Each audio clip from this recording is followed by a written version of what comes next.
Alors bonjour à toutes et à tous. Je suis très heureux de vous recevoir cet après-midi pour un nouveau webinar. Alors aujourd'hui, je reçois Sylvain Letourmy pour Oracle et on va discuter d'intelligence artificielle et de l'impact de l'IA sur l'amélioration du bien-être en entreprise.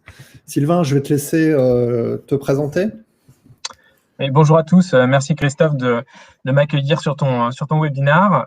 Donc Sylvain Letourmy, je suis directeur stratégie pour les solutions ressources humaines chez Oracle, avec une petite vingtaine d'années dans le domaine des systèmes d'information ressources humaines, en France principalement. Alors pour démarrer ce webinaire, je vais commencer par vous poser à toutes et à tous une petite question qui est très simple. Avez-vous déjà mis en place une solution d'IA dans votre entreprise ? Je vais vous laisser répondre, ça va nous permettre de voir un petit peu le niveau d'adoption dans les entreprises françaises pour les participants qui sont là. Ça laisse le temps aux retards d'arriver.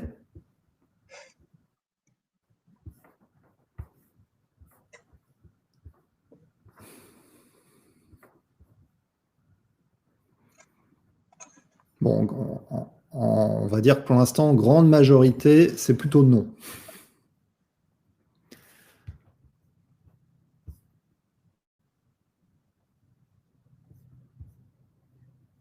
Vous pouvez encore voter, là, une petite dizaine de secondes.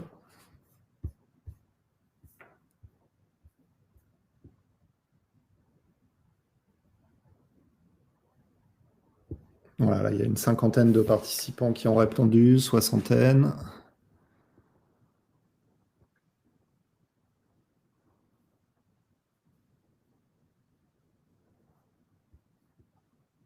Ça continue.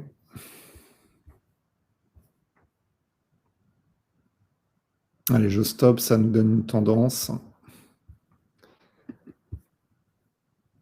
Voilà. Donc, on va dire que la grande majorité des personnes qui nous regardent, qui nous suivent cet après-midi, n'ont pas mis en place de solution d'IA. On a un très faible pourcentage d'entreprises qui l'ont mise en place. Et puis, on a à peu près 10% des entreprises qui ont un projet à venir.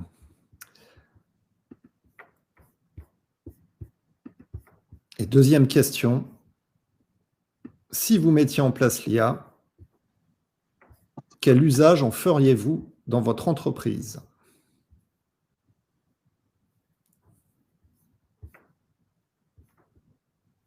Vous verrez, ces questions, c'est pour ensuite les comparer à l'étude qu'a menée Oracle en octobre dernier sur l'utilisation de l'IA en France. Sylvain nous dira si on a des similitudes avec ce que vous répondez actuellement. Sachant que la question, là, c'est quel usage feriez-vous de l'IA ? Donc, un usage pour répondre aux tâches répétitives, un usage d'assistant médical, un helpdesk, du matching de profil interne à l'entreprise, ou alors un usage pour mieux contrôler et superviser vos collaborateurs.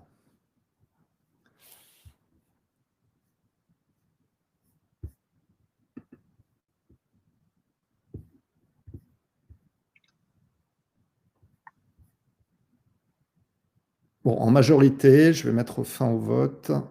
En majorité, un usage pour répondre aux tâches répétitives, puis fonctionnalité de helpdesk, et puis pour faire du matching de profil interne à l'entreprise. Alors, on va tout rentrer dans le vif du sujet et on va regarder les résultats de cette enquête qui a été menée en octobre, une enquête Odoxa Oracle. Et je vais laisser Sylvain nous commenter ces résultats. Oui, merci Christophe. Donc effectivement, on a réalisé sur ces derniers mois 2 grandes études.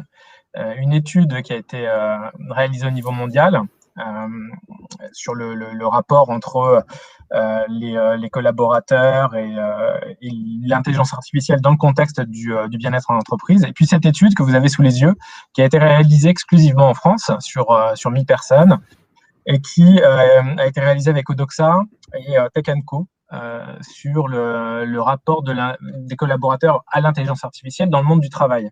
Alors, ce qui est intéressant, c'est que sur ces premiers retours, on a immédiatement perçu que l'intelligence artificielle était vue dans le contexte du travail à la fois comme une menace pour 2 tiers des collaborateurs, mais aussi avec des atouts largement reconnus. En fait, si on regarde cette première question qui a été posée, est-ce que pour vous, le développement de l'intelligence artificielle dans le monde du travail est plutôt une menace ou un avantage? On a 2 tiers de répondants sur la menace. En revanche, dès qu'on va aller sur les usages ou sur l'intérêt que les collaborateurs envisagent relatif à l'usage de l'intelligence artificielle, cette fois-ci, on va avoir 2 tiers des répondants qui vont dire que oui, ils perçoivent des bénéfices à utiliser l'intelligence artificielle en contexte de travail. Donc ça, c'est un paradoxe très français. Maintenant, si on creuse un petit peu, on voit aussi qu'il y a une scission qui est assez forte entre 2 parts de la population qui n'ont pas le même niveau d'exposition à l'IA ou ne formulent pas les mêmes attentes. On voit que dans les personnes ou la tranche de la population qui est très favorable à l'usage de l'IA en contexte du travail, on a essentiellement des cadres, on a essentiellement des jeunes, des moins de 24 ans, plutôt des gens qui ont des revenus importants et plutôt une population urbaine. Donc cette population-là est très en acceptation, et voire même dans l'usage déjà au quotidien en tant que consommateur de ce type d'IA, alors que dans le contexte des populations avec des niveaux de qualification plus faibles ou en contexte rural ou avec des revenus plus limités, cette population-là est plus en résistance sur l'émergence de l'IA, et ils voient même souvent une menace pour la pérennité de leur travail. Et puis la deuxième question de cette enquête, c'était: pensez-vous que le développement de l'intelligence artificielle au travail peut permettre aux entreprises d'être plus compétitives, aider les salariés à mieux travailler, améliorer les échanges des entreprises avec leurs clients? Alors là, très clairement, on voit exactement le contre-pied de ce que je disais tout à l'heure, c'est-à-dire que lorsqu'on prend l'approche ou une question qui vise à se poser la question des bénéfices que l'intelligence artificielle peut apporter de façon très concrète en termes de compétitivité pour l'organisation, là, on a très clairement des réponses positives sur les 2 premières questions. C'est-à-dire, clairement, l'IA est vue comme un facteur de compétitivité. D'ailleurs, c'est des choses qu'on perçoit de façon quantifiable dans des typologies d'implémentation, par exemple, au sein quand on automatise, par exemple, des helpdesk ou des centres de services partagés, les questions que les collaborateurs posent à ces centres de services partagés, on obtient des taux de productivité qui sont améliorés de 15 à 19%. Donc, on est clairement sur cette amélioration de la compétitivité par l'IA. Et puis, et ça correspond à la question, en tout cas à la réponse que vous avez donnée à la question sur les usages que vous verriez pour l'IA, le fait de décharger les collaborateurs de tâches répétitives, c'est quelque chose que l'IA fait très très bien, d'identifier une séquence ou un contexte qui se répète et de traiter ce contexte de façon automatisée. Je donnerai quelques exemples tout à l'heure. On voit que sur la dernière question, on a des réticences, c'est-à-dire sur la partie améliorer les échanges des entreprises avec leurs clients. Je pense que ça nous amène en fait sur une deuxième forme d'usage de l'IA qui est dans l'aspect échange avec les clients, mais aussi avec le profiling qu'on va envisager derrière. Et ça, on va bien le voir sur la suite de l'étude. Donc, j'y reviendrai. Alors, dans les prochaines années, seriez-vous plutôt favorable ou opposé à ce que les entreprises accordent une place plus importante à l'intelligence artificielle pour réaliser les tâches et les missions suivantes? Alors, je ne vais pas toutes les énumérer, mais... Non, mais effectivement, si on jette un petit coup d'œil sur cette partie de l'étude, en fait, il y a 3 sections qui apparaissent très clairement. Sur les 3 premiers types de questions, qui sont celles qui ont retenu un avis le plus favorable de la part des personnes qui ont été sondées, on est sur ce qu'on pourrait appeler l'IA qui augmente, c'est-à-dire l'IA qui augmente le collaborateur en situation de travail. Et là, on voit très clairement qu'on a un accueil qui est extrêmement favorable. C'est-à-dire que les collaborateurs voient très bien en quoi l'IA pourrait leur permettre de gagner du temps, réaliser de façon automatisée une partie du travail qui pour eux est souvent relativement rébarbatif. Et là, il y a un accueil extrêmement favorable. Dans la deuxième partie, on est sur une IA qui profile les collaborateurs. Et là, on sent qu'il y a une réserve. Et je crois que ça correspond au troisième, dans l'ordre des réponses que vous avez données au sondage que tu as réalisé tout à l'heure. La troisième réponse, c'était le matching. Donc, on est en plein milieu. Sur ce sujet du matching, ce qu'on sent bien, c'est qu'il y a un marché qui est proposé à l'utilisateur, qui est que l'IA peut suggérer des informations qui sont plus adaptées à la personne qui utilise l'IA, mais que pour réaliser ça, il va falloir fournir des informations un petit peu plus personnelles. On va vers de l'ultra-personnalisation des réponses. Et dans ce contexte-là, on sent qu'il y a des résistances encore, parce qu'il y a une part de données qu'on a envie de partager, il y a une part de données qu'on n'a pas forcément envie de partager, et on sent bien que sur ce thème-là du matching et sur le marché de je donne et en retour je reçois, l'avis des utilisateurs n'est pas encore fait. Alors, pas complètement négativement, mais pas non plus complètement positivement. Donc, il va falloir explorer, il va falloir rassurer, je pense, sur ces sujets-là, sur la nature des usages qui sont faits des données et peut-être aller dans le sens de ce qui a été mis en place en France en renforçant la réglementation liée à l'IA, liée au partage de données. Et puis sur la dernière, on a perdu ton écran, Christophe, mais sur la dernière question, évaluer la productivité des salariés. Et là, ça correspond tout à fait à la question que tu posais, qui était un petit peu... c'était une question qui fait souvent réagir. C'est, est-ce que vous avez envie d'utiliser l'IA pour monitorer les résultats des collaborateurs, évaluer les collaborateurs? Et là, il y a une résistance très forte. Je pense que c'est l'effet un petit peu Big Brother. C'est un petit peu c'est la dérive qu'on craint tous sur la place que l'IA pourrait prendre, et peut-être de façon prépondérante face à un manager aujourd'hui qui réalise ce rôle de supervision, d'évaluation. Et puis on aime bien ce rapport humain, de pouvoir discuter avec un être humain et peut-être adapter l'évaluation qui est faite à la complexité ou à la finesse de ce qui s'est réellement passé et que l'IA n'a peut-être pas perçu de façon automatisée. Donc il y a des subtilités et des nuances qu'on a envie probablement de garder dans cette troisième forme de l'IA. Donc une acceptation de l'IA qui augmente, une évaluation de l'IA qui profile, et probablement, pour le moment, et encore pour assez longtemps, je pense, un rejet de l'IA qui supervise et qui évalue. D'accord. Donc une IA qui est là plutôt, comme tu l'as dit, pour augmenter, mais pas pour remplacer l'humain. Exactement. Alors, on avait parlé lors de la préparation de ce webinaire, tu m'avais pris en exemple, parce que c'est quand même bien d'avoir un exemple d'entreprise qui a mis en place une fonctionnalité d'IA. Tu parlais de Mondadori qui a mis en place de très rapide un helpdesk, je crois. Tout à fait. Est-ce que tu peux nous expliquer rapidement ce cas d'entreprise? Oui, tout à fait. Donc, ce qui est important, c'est que cette étude, en fait, on la réalise pas depuis, on la réalise depuis 3 ans. Donc, ça fait 3 ans qu'on étudie l'interaction entre les êtres humains et les machines ou l'IA. Et cette année, évidemment, l'étude qu'on a réalisée, elle a eu un regard particulier puisqu'on l'a réalisée en pleine pandémie. Donc évidemment, le regard de l'IA dans le contexte du bien-être des collaborateurs a été prépondérant.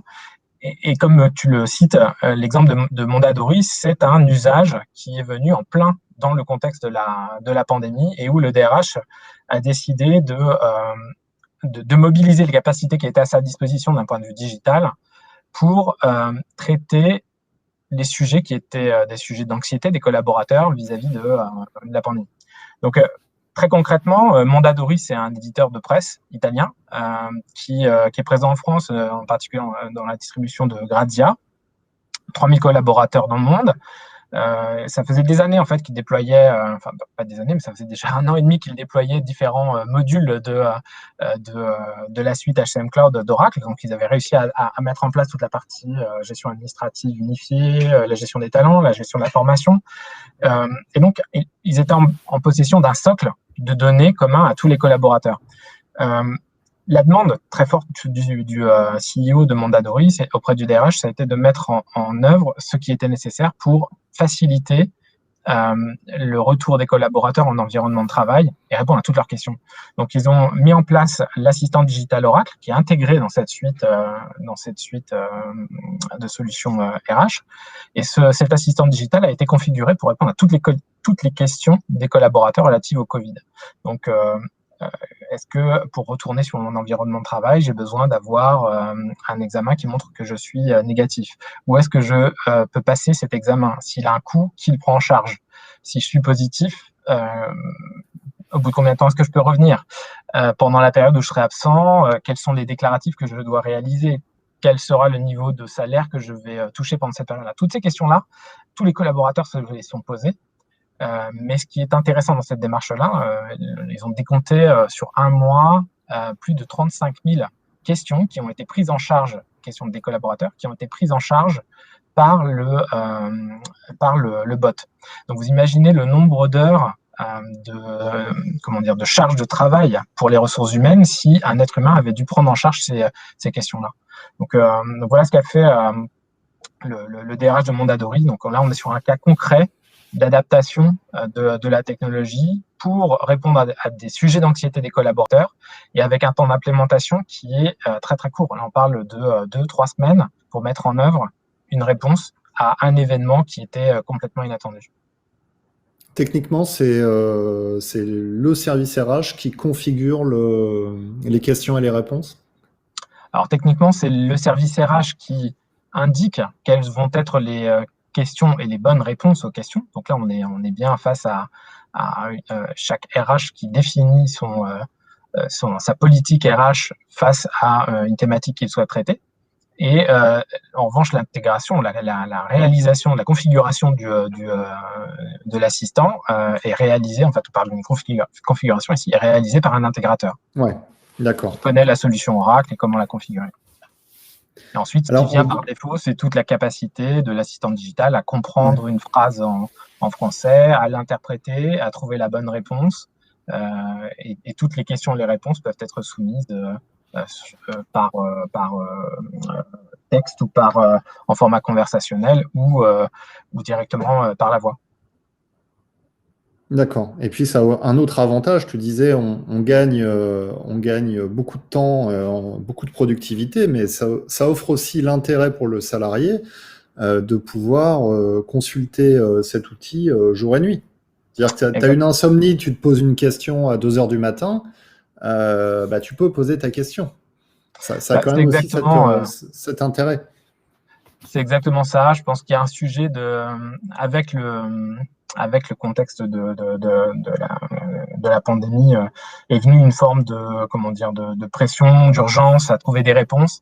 Il suffit de regarder en fait comment est-ce qu'on se comporte nous quand on a les premiers symptômes d'une potentielle maladie. La première chose que vous allez faire, peut-être même avant même de prendre le rendez-vous avec votre médecin, ça va être de chercher sur Google quelles sont les maladies qui correspondent aux symptômes que vous avez. Donc on est dans cette recherche de réponse en format instantané, ce qui n'empêche pas le fait que vous allez consulter un médecin ou que vous allez avoir une interaction pour diagnostiquer la maladie que vous rencontrez par un professionnel.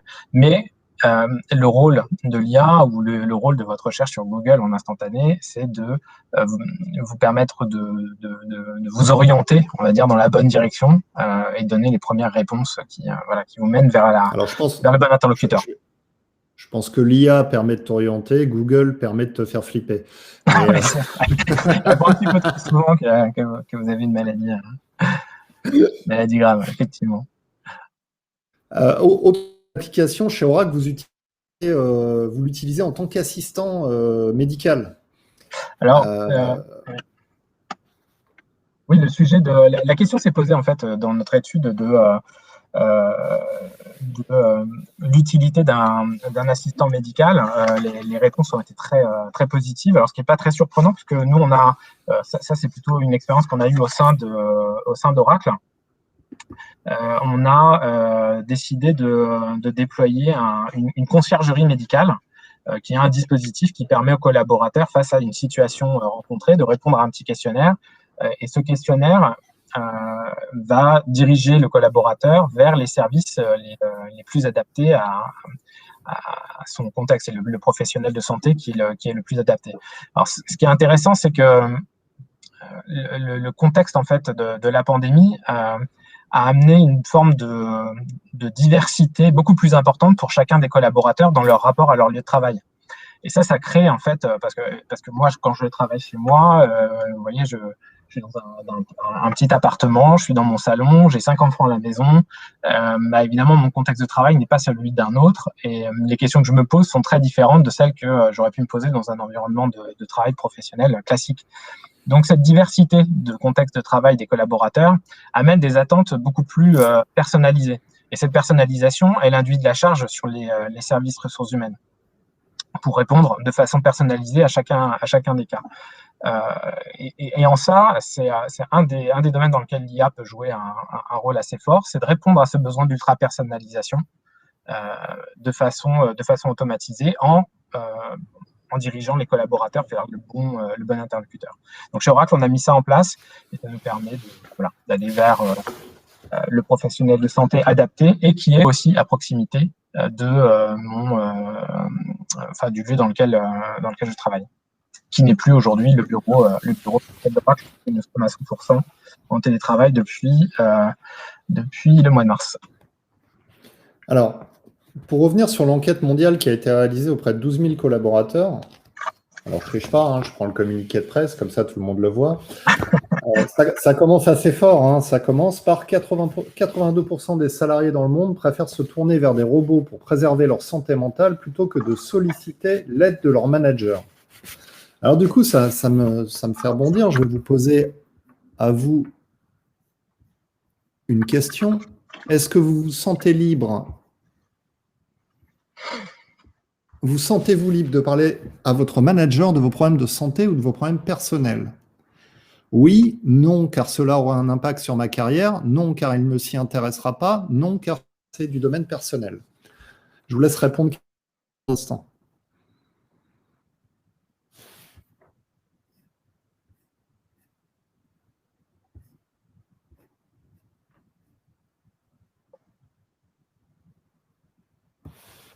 C'est assez partagé les réponses. Hein. On n'est pas sur un oui franc et massif. Hein.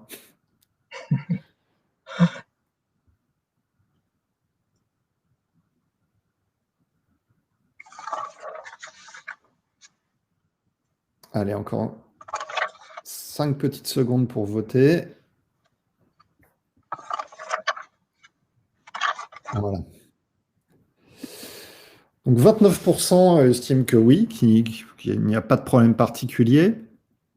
Et donc, ce qui signifie que 71% non, ne se sentent pas libres de parler à leur manager. Alors, principalement, parce que c'est du domaine personnel et puis parce que cela aurait un impact sur leur carrière. Qu'est-ce que ça t'inspire, Sylvain ? Écoute, ce que ça m'inspire, je suis...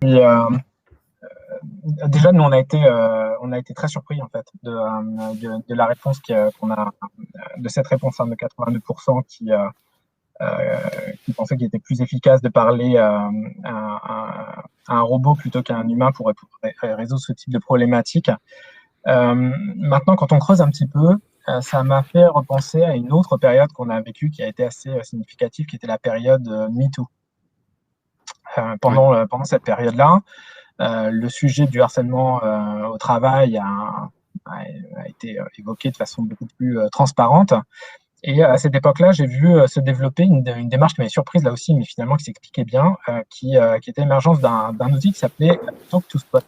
Et Talk2Spot, en fait, c'était un bot qui avait été mis au point pour permettre à une personne qui se posait des questions sur la situation qu'elle venait de vivre et pour qualifier en fait cette situation sans créer d'impact ou en se préservant en fait de la peur du jugement qui venait avec cette situation. Ça permettait d'évoquer cette situation et d'amener par le biais du questionnaire à aider le collaborateur ou la collaboratrice à se dire oui, c'est une situation de harcèlement et dans ce cas-là, vous devez contacter la RH ou une personne qui est la personne référente dans votre organisation ou voilà. Et donc de permettre de sortir de l'isolement dans lequel on se trouve, parce que ces situations, en fait, elles amènent des situations d'isolement. On est déjà isolé physiquement dans le contexte de la pandémie, mais une situation de stress, d'anxiété, elle amène aussi un refermement, un isolement, et puis une difficulté de savoir auprès de qui on peut s'ouvrir. On peut s'ouvrir sans avoir un jugement. Sans être jugé, voilà. Le point clé, c'est la peur du jugement, et c'est vrai que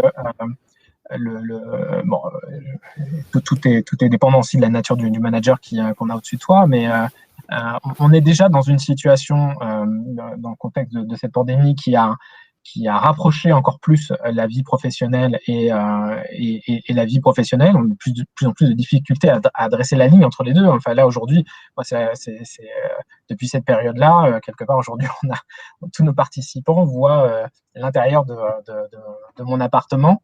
C'est quelque chose qui est nouveau. Donc, nos managers ont là aussi un peu plus de visibilité sur notre vie privée. On n'avait peut-être pas envie de partager cette vie privée. Donc, la peur du jugement, le fait d'avoir envie de préserver une part de vie personnelle qui nous est propre. Et puis la peur aussi d'un jugement qui peut être biaisé. Le manager peut aussi avoir ce regard biaisé. Donc, il n'est peut-être pas forcément au regard du collaborateur la bonne personne auprès de qui évoquer ce sujet. Alors, je vais nuancer, parce qu'on a dit 82% des salariés, ça c'est la moyenne de l'étude. En France, c'est 68% des personnes. C'est ça. Et là où c'est le plus flagrant, c'est en Chine avec 97% des salariés qui partagent ce point de vue.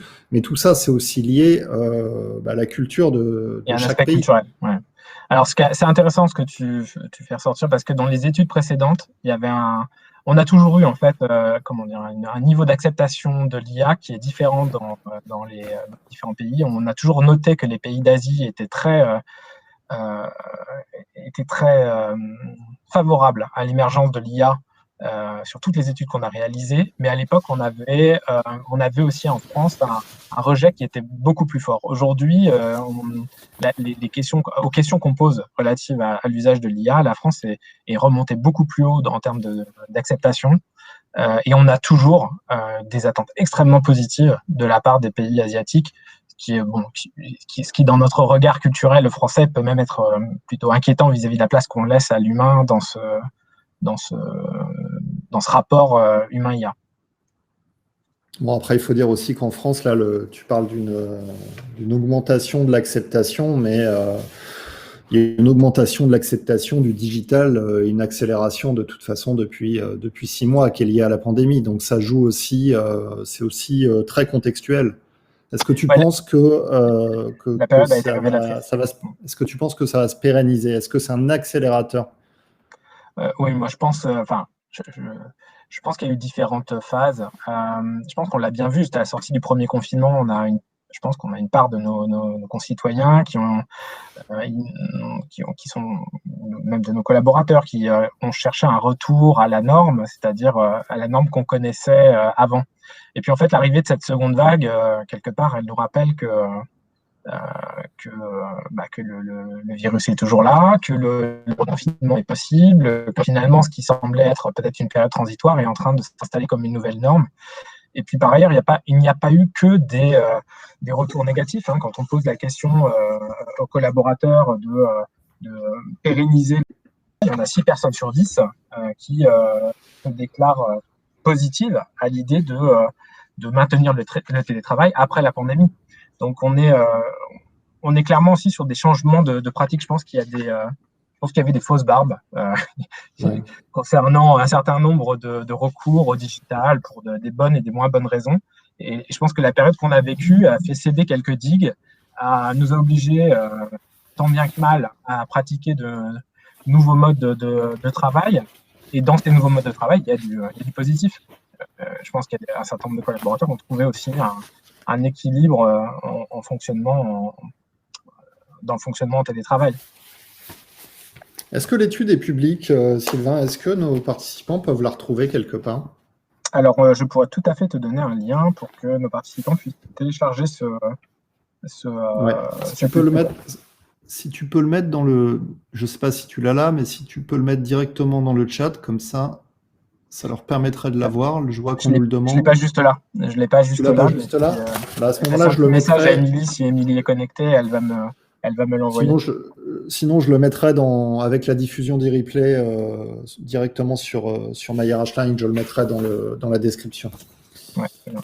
Alors, toi, tu as noté d'ailleurs que dans une de ses dernières interventions, Olivier Véran mettait justement en avant la dégradation de la santé mentale des Français, Oui. et en particulier sur les moins de 24 ans. Et ça, c'est aussi quelque chose qu'on retrouvait dans notre étude. Les populations les plus jeunes sont aussi les plus impactées par un plus haut niveau d'anxiété et un plus faible niveau de ce qu'on appelle le niveau de satisfaction de vie.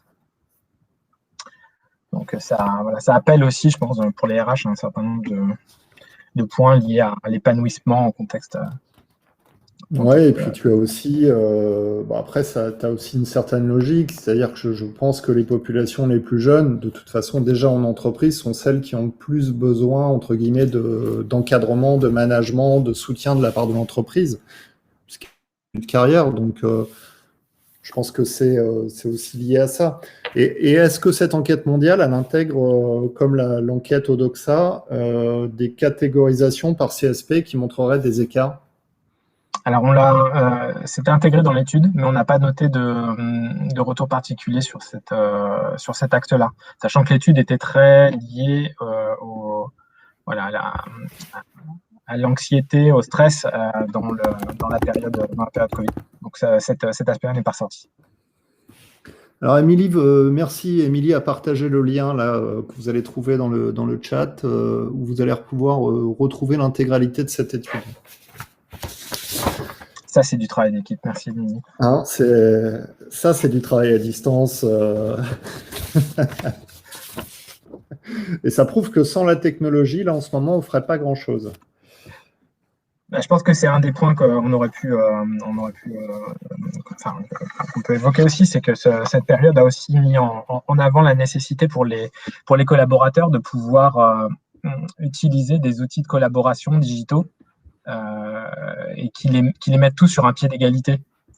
Je pense qu'un des préalables à ça a été d'ailleurs l'ouverture d'accès à une identité numérique. Je pense que c'est un des sujets que les DRH doivent avoir assez haut dans leur liste de priorités aujourd'hui, c'est le fait de mettre tous leurs collaborateurs sur un pied d'égalité d'un point de vue numérique. Et ça commence par le fait que chaque collaborateur ait une adresse email professionnelle. Aujourd'hui, je pense que c'est un des points clés, une des étapes préalables à toute forme de collaboration digitale dans l'entreprise. Créer une identité numérique. Ouais, après, je pense aussi que la période a permis aux entreprises de s'aligner par rapport à ce que vivent leurs collaborateurs dans la vie privée, parce qu'aujourd'hui, on fait tous plus ou moins nos courses sur Internet, on commande un Uber, que ce soit pour manger, pour aller prendre un taxi, etc. Donc, on a une accélération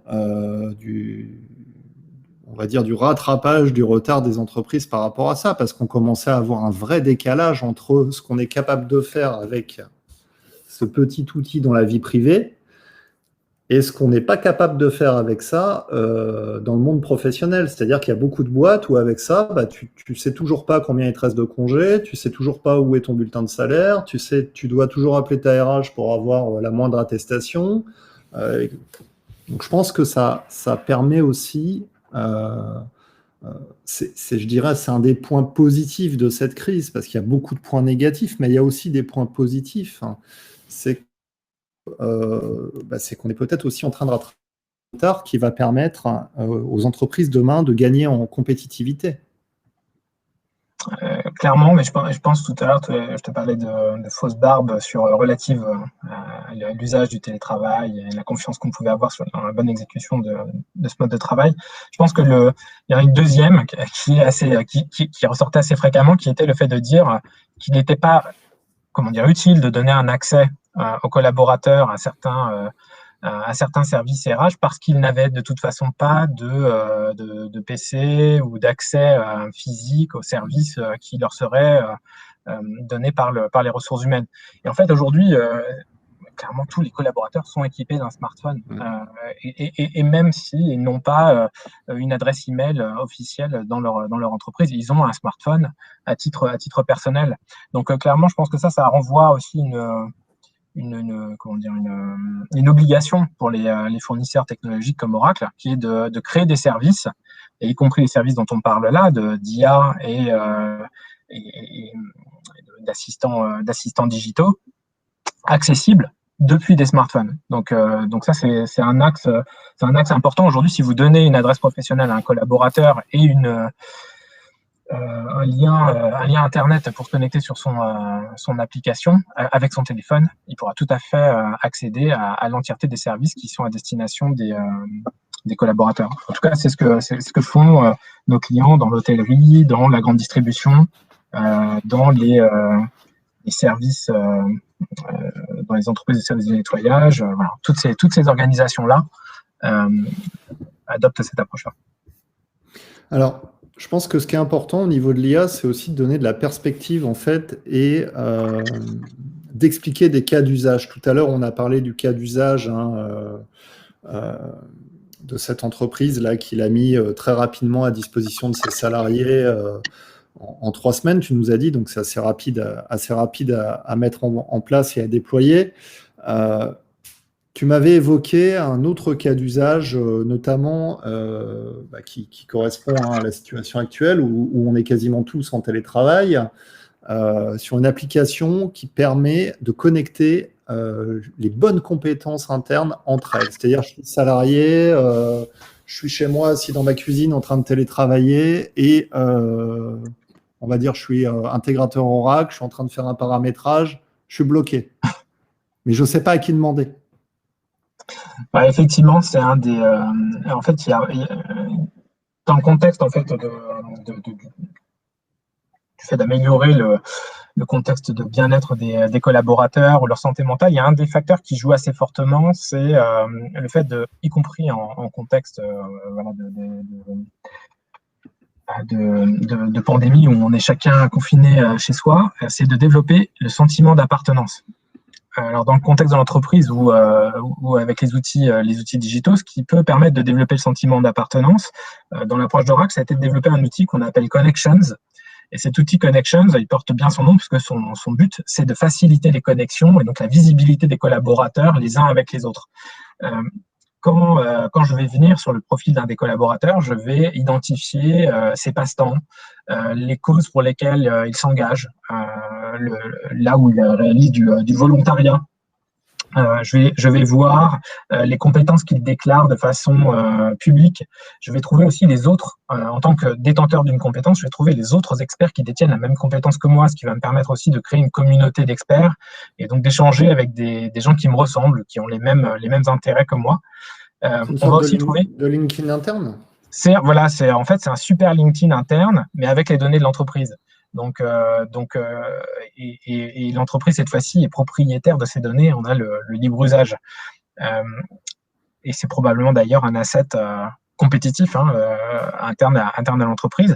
Et donc, on va pouvoir aussi faire figurer les feedbacks qu'ont réalisés de précédents managers sur des missions auxquelles le collaborateur a contribué.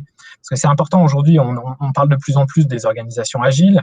On essaye, tant bien que mal, de maintenir l'organisation hiérarchique avec un manager qui supervise un collaborateur. Mais si ce collaborateur, pendant une période donnée, a contribué sur des sujets nouveaux, des activités transverses, et la période qu'on vient de passer a été l'occasion aussi pour multiples organisations de solliciter leurs collaborateurs d'une façon complètement différente, c'est intéressant d'avoir un feedback de ce qui s'est passé et de valoriser ça dans l'entretien annuel. Si on prend encore une fois l'exemple de la grande distribution, on a des organisations où, dans le domaine de la grande distribution, où 50% des effectifs sont dédiés à l'activité alimentaire, les autres 50% sont dédiés à l'activité mode. L'activité mode a complètement sombré pendant la période de pandémie, alors que l'activité alimentaire a complètement explosé. Ces clients-là, ils ont dû redispatcher rapidement des ressources interne de métiers de la mode vers les métiers alimentaires. On a l'exemple de la Poste italienne qui était en plein déploiement de son module formation. En quelques semaines, ils ont dû adapter le contexte d'exécution des gestes quotidiens des postiers au respect des contraintes sanitaires. Et là, encore une fois, on a une adaptation qui est extrêmement rapide. Pour réaliser tout ça et pour pouvoir faire des feedbacks, les outils qu'on déploie doivent permettre de capter les contributions, les valeurs ajoutées, les compétences que les collaborateurs ont développées au-delà de l'information qu'on a historiquement qui est tel collaborateur dans tel métier. Donc, c'est un super LinkedIn interne. Et si on pousse un petit peu plus loin, le deuxième volet sur lequel on a beaucoup investi permet de développer le sentiment de s'accomplir, de se développer, de contribuer d'une manière plus générale à l'objectif de l'entreprise. Et cet outil-là, il s'appelle Opportunity Marketplace. En fait, Opportunity Marketplace, c'est une place de marché des missions qui recherchent une contribution de la part d'un collaborateur. Donc, c'est le répondant de Connections. Connections, c'est pour valoriser les collaborateurs et leurs compétences. Et Opportunity Marketplace, c'est l'environnement dans lequel on va poster des demandes et on va essayer de réaliser des correspondances et de trouver pour un collaborateur une mission donc c'est une mission de courte durée et qui va probablement l'occuper qu'une partie de son temps, mais qui va venir en complément de son métier officiel. Donc, c'est une occasion de développement. C'est souvent l'occasion de réaliser des formations pour apprendre et développer de nouvelles compétences. Et puis, c'est une occasion de rencontrer d'autres collaborateurs, de découvrir d'autres volets de l'organisation et du coup d'être engagé aussi. Tout ça, ça contribue à une forme d'accomplissement personnel et dans le contexte de contexte d'anxiété. Oui, actuellement, c'est un bon... ça maintient, ça contribue ça contribue à créer du lien dans l'entreprise. Oracle, c'est combien de salariés? C'est 140 000 de mémoire? Alors, Oracle, c'est 140 000. J'en profite parce que je vois une question qui est juste sous mes yeux. Alors, je n'ai pas vu tout le chat, mais je vois une question sur le nombre de clients minimum dans les entreprises qui travaillent avec nous. On a aujourd'hui un de nos clients qui est en France, qui est une société de 250 personnes. C'est une société dans le domaine de la pharma, qui travaille avec nous, qui déploie ce type de démarche. Et c'est tout l'intérêt du cloud. On n'a pas forcément besoin d'avoir 3000 personnes dans l'organisation. La solution est packagée, elle est opérationnelle, elle est configurable, mais elle est prête à déployer, qu'on soit une petite ou une grande organisation. Donc, à partir de 200, 250 personnes, on peut réfléchir à déployer ce type de solution. Oui, c'est vrai qu'Oracle avait plutôt cette image grand compte. Et c'est vrai qu'on a la question de Marie-Odile est pertinente parce que ça permet de bien caler. Donc, ça veut dire que je suis une boîte de 500 personnes. Je me ferme pas à aller voir Oracle pour ce type de problématique. Non, très clairement. Au contraire, je pense que en fait, c'est le point que tu donnais, c'est vrai que l'image d'Oracle, peut-être historiquement grand compte, était aussi liée au niveau de maturité des organisations pour adopter des solutions digitales. C'est vrai que 5 ans, 6 ans dans le passé, on estimait que c'était peut-être plus la place des grandes organisations de se tourner vers ce type de solution.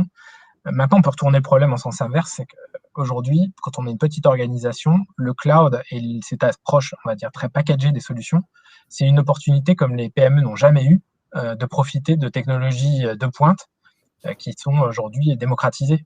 Donc, c'est mettre en place ce type de solution, ça s'offre aujourd'hui aux PME et c'est un extraordinaire bénéfice en termes de productivité, d'expérience utilisateur et de bénéficier des mêmes outils qui sont déployés dans les grands comptes.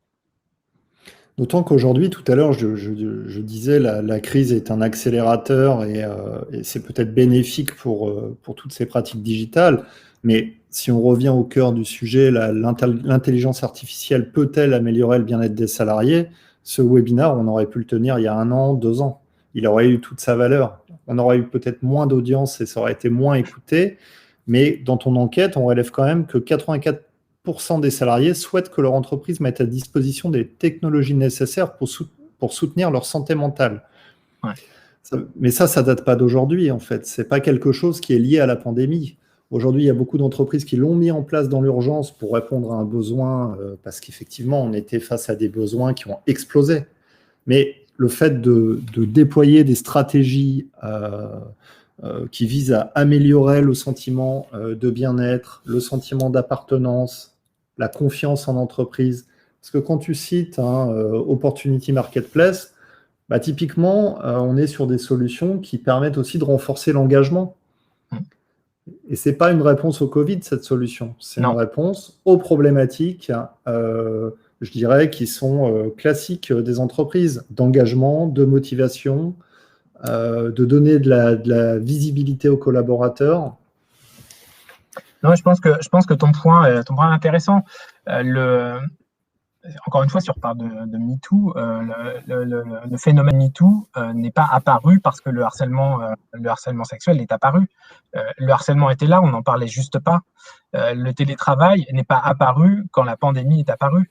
Je pense que la pandémie a juste été un révélateur de mouvements qui étaient présents et a permis de mettre l'accent sur des sujets qui nous entouraient et qui n'étaient jamais abordés. Le sujet de l'état de santé mentale des collaborateurs au travail ne date pas d'aujourd'hui non plus. Je pense que ce qui change tout, c'est que l'attention qu'on a portée sur le sujet, le fait qu'on ait tous dû vivre cette même expérience en même temps, on a vu beaucoup de choses qui étaient présentes, ou notre point de vue sur ces choses-là, acceptable. C'est-à-dire que télétravailler aujourd'hui, c'est pas vu comme une façon de s'éviter de venir au bureau, c'est vu comme étant un moyen alternatif de réaliser les mêmes missions avec peut-être même un niveau de productivité supérieur. Je pense qu'on a fait tomber un certain nombre de fausses barrières mentales. De barrières mentales, voilà, sur des sujets qui nous environnaient. Donc, ce que ça a comme impact sur la technologie, c'est que la technologie est disponible et la question qui se pose aujourd'hui, c'est comment est-ce qu'on la mobilise pour qu'elle nous soit utile dans notre contexte de travail. Et d'un côté, on va devoir maintenir des modes de fonctionnement qui sont historiques, mais on doit aussi se préparer, et c'est là tout l'enjeu du cloud. Le cloud doit être prêt à fournir les services qui vont être ceux qui vont devenir la norme demain. Mais on en a besoin aujourd'hui. L'exemple de Mondadori, l'assistant digital, c'est pas dans 6 mois, dans 1 an ou dans 2 ans qu'il sera utile. C'est maintenant. Et il leur est utile maintenant, et pour ça, il a fallu qu'il soit développé il y a 2 ou 3 ans par Oracle. Donc, l'investissement technologique, le fait de choisir une plateforme cloud, ça induit l'accessibilité des entreprises à l'innovation telle qu'elle sera nécessaire demain. Donc, en fait, c'est aujourd'hui qu'il faut penser les usages de demain. Tout ce qu'on met en place ne doit pas servir des usages historiques, il doit servir des attentes qu'on va voir demain chez les collaborateurs. Et des assistants digitaux, il y en aura dans le recrutement, il y en aura dans l'usage au quotidien des validations, des approbations des process en cours. Il y en aura... il y en aura dans tous les process RH, il y en aura dans les HR helpdesk, et tout ça nous sera très normal. Il semblera très normal. Aussi normal que ça l'est aujourd'hui de parler à Alexa ou à Siri pour choisir sa musique le matin. Oui. Alors, on a une question là de Julien.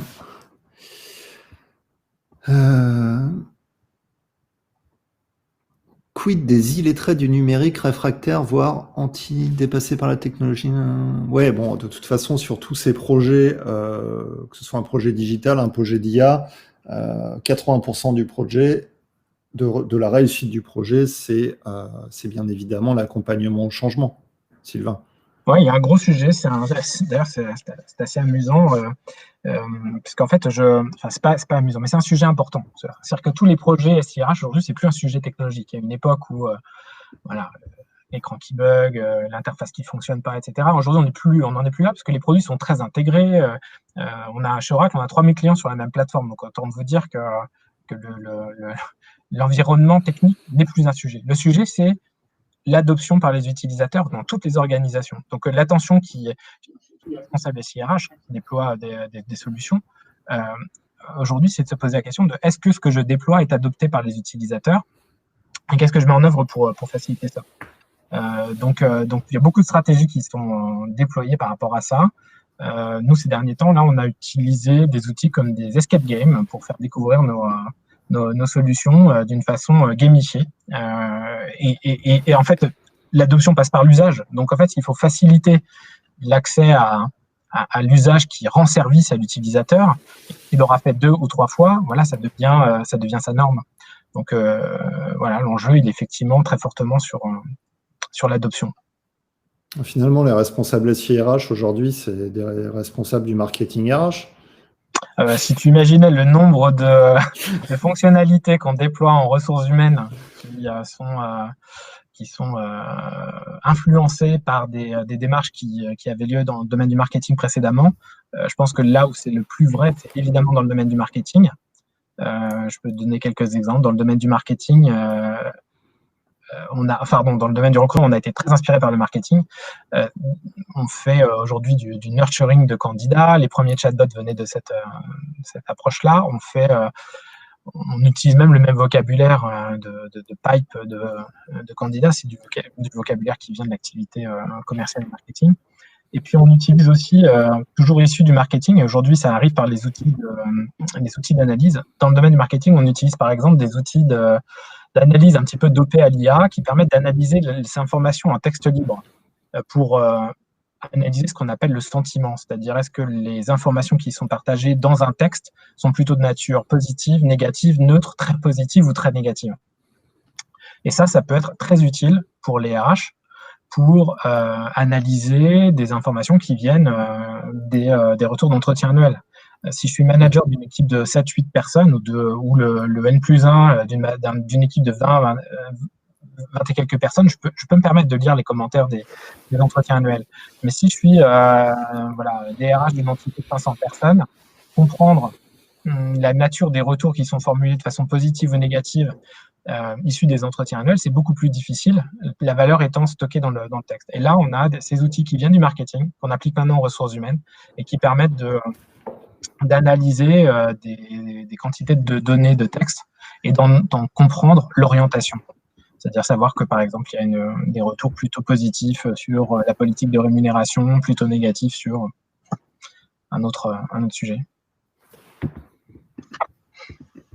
Donc ça permet d'augmenter aussi, ça me fait penser à un article qu'on a diffusé il n'y a pas longtemps qui s'appelle le DRH augmenté.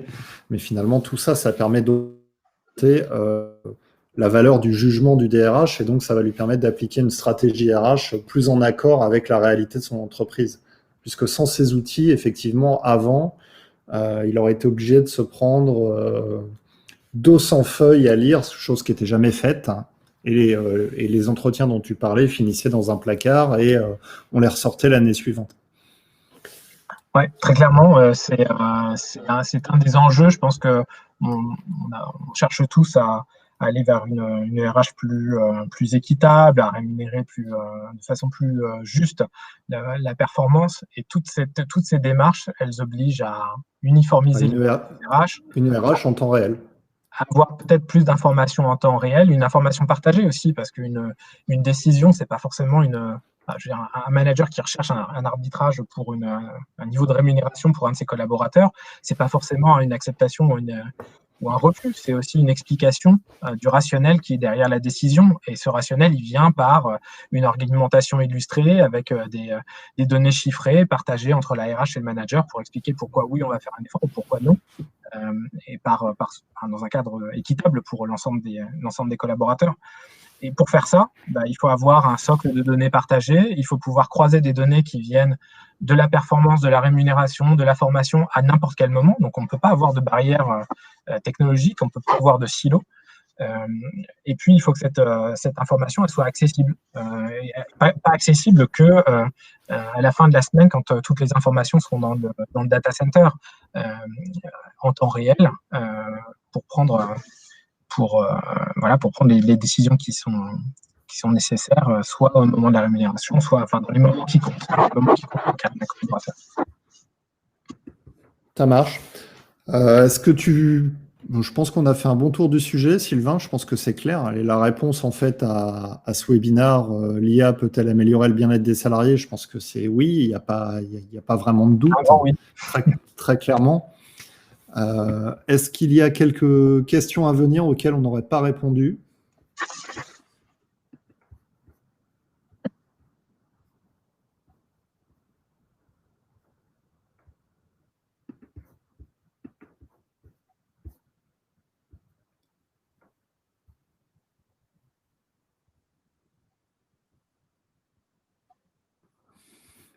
Est-ce que Sylvain, tu peux laisser peut-être une adresse email ou un point de contact si les personnes veulent te contacter? Parce que je pense que ce qui peut être intéressant là, c'est peut-être aussi de voir, de prendre rendez-vous avec Sylvain pour voir comment ça fonctionne réellement, ce système, comment on met en place un bot, peut-être. J'imagine qu'Oracle peut faire des démonstrations de ces solutions. C'est toujours plus parlant quand on peut visualiser les choses. Tout à fait, on peut présenter ce genre de choses. Je peux aussi, en fait, on parlera aussi un petit peu plus de ces sujets-là et de l'implémentation de systèmes tel que ça a été réalisé chez certains de nos clients en contexte de pandémie dès la semaine prochaine, le 1er décembre. J'aurai la chance d'accueillir le DRH, Philippe Hervieux, DRH de Sodial, qui a mis en place pendant le contexte de la pandémie sa solution Oracle pour les 10 000 personnes de la société Sodial, avec l'aide de Système et des Hommes, un de nos partenaires intégrateurs. Et on accueillera aussi Sébastien Graff, DRH groupe de InVivo, qui est aussi DRH numérique 2017, qui nous partagera les démarches qu'il a entreprises avec des transformations qui ont lieu dans son organisation et dans son secteur d'une manière plus numérique. Et je présenterai aussi quelques éléments de notre application à cette occasion-là. Tu as le lien d'inscription ou Émilie nous le donne? Je crois que j'ai droit à un deuxième joker. Je suis sûr qu'Émilie a aussi ce lien-là sous la main. Et voilà, c'est instantané. Quelle équipe. C'est immédiat. Merci, Émilie. Eh ben, je te remercie, Sylvain. C'est moi qui te remercie. Avec grand plaisir. Vous pourrez retrouver ce webinaire sur MyRHline d'ici demain matin. Et il me reste juste à vous souhaiter une excellente après-midi à toutes et à tous. Merci, Sylvain. Et puis, à bientôt. Et donc, pour vous inscrire, vous avez le lien là dans le chat pour le prochain webinaire organisé par Oracle qui se déroulera le 1er décembre. Je vous souhaite une bonne après-midi. Merci. Bien. Au revoir. Au revoir.